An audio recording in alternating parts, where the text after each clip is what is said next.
Hello, dear friend. Friday, April 28th, day 5 of my liquid only diet. Day 5 of fasting from any solid food. So, yesterday I had, I'll show you in a second here.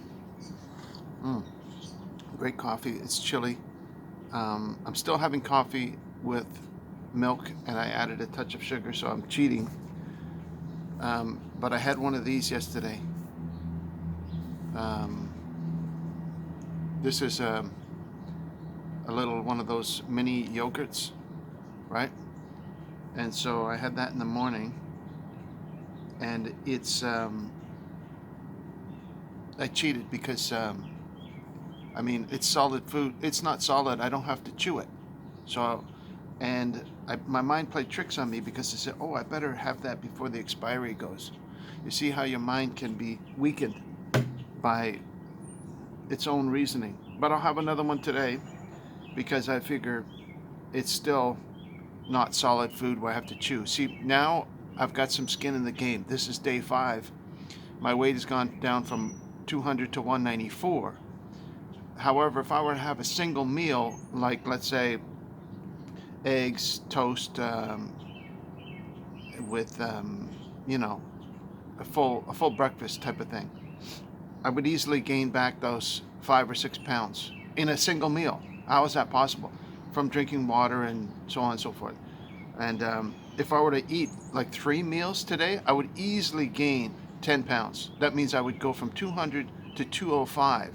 So those 4 days of not eating any solid food would account for nothing, because the metabolism of my body is hyper efficient. So I stopped, doing number 2 probably Monday or Tuesday. You don't go to the washroom, and your body just conserves every speck of energy that it can. And so now that I've got some skin in the game, we're at day 5. What I'm thinking now is to extend this to day 6 and 7, which would be Saturday and Sunday, same as what I'm doing now, no solid food. And then starting on next Monday, which would be day 8, start getting serious and go for the water only. That would be good, a water only fast. So this first 5 days has been like I call it a non-solid food fast, if you want to call it that. But I wanted to give you an update and also share with you the 3 reasons again why I'm doing that. One is to lose weight, obviously, it's a vanity thing. But secondly is to practice self-discipline, right? To try and have the mental strength to force myself. Now I'm living in a house that's full of, people eating pizzas, burrito wraps in front of my face all day. What else? My wife is cooking, what did she cook so far this week? Cookies, biscotti, all kinds of her Korean food that she enjoys. And so what ends up happening is I notice, especially in day 3 and 4, like yesterday and the day before, I start getting really irritable later in the afternoon. You get this unease, you get this agitation because you're used to eating. Your subconscious is telling you that something's not normal. And so to fight back against that, I think is a good self-discipline practice. Anyway, what I wanted to share with you today is a link to a video by a gentleman by the name of Nicholas Wansbutter.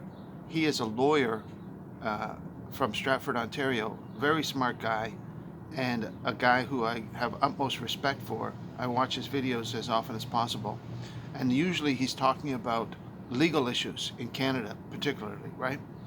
But this time he's focusing on a little different, which really is in line with the theme that I've been dealing with and studying and commenting on a little bit here and there, and something that is very important that's happening to not just Canadians, but I believe people around the world, that there is a concerted effort to undermine the next generation, right?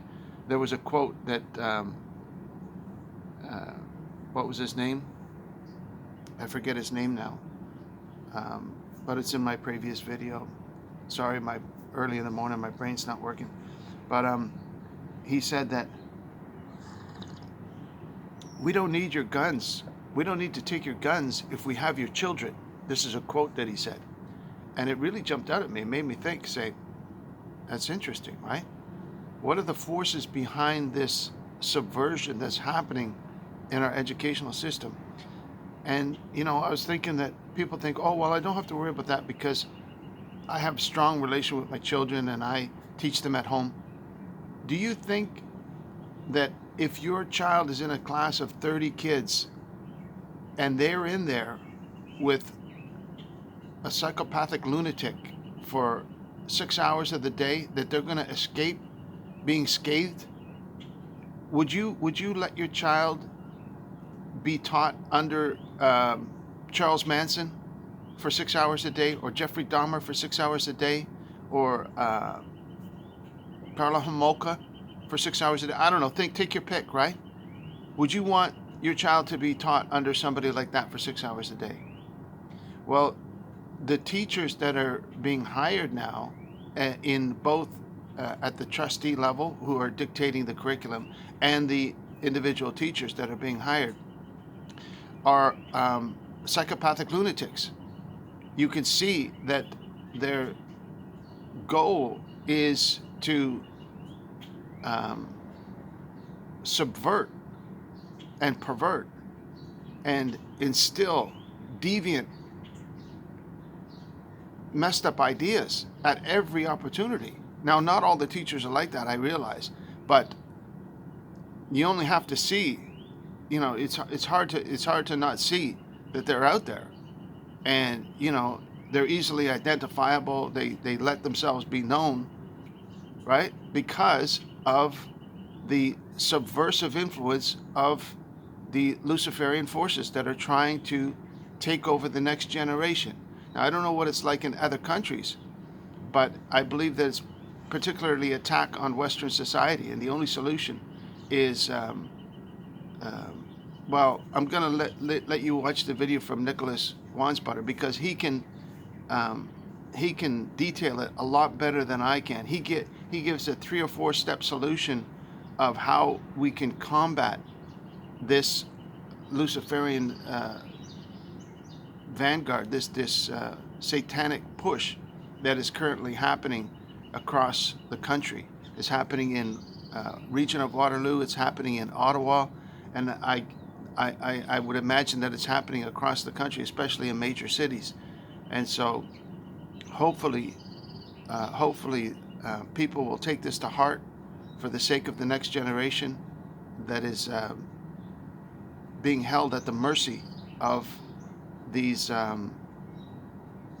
wicked individuals that have only one goal in mind, is to send as many people to hell as they possibly can, and that's unfortunate. So I'll put a link to Nicholas Wansbutter's video in the comments down below, and please take the time to check it out. And his other videos are excellent too. If you have any interest in Canadian policy or Canadian law, he's your go-to guy for that. He's really on top of things. So I hope it's a blessing to you. I'm sorry to be a little hyperbolic. I'm sorry to be a little bit on the negative side of things, because we really should have hope and positive expectation for good for this life and the next. And so I have to apologize for that. But again, that's probably a little bit of frustration and irritability coming through from being on this non-solid food diet for the past 4 days. So God bless you. Cheers. Have a great day. I love you very much. I look forward to talking to you again soon. I don't know if I'll make any videos over the weekend or not, but I'll be in touch, and hopefully we can extend this this exercise in defeating the flesh, so to speak. We'll talk to you soon. Take care now. Bye-bye.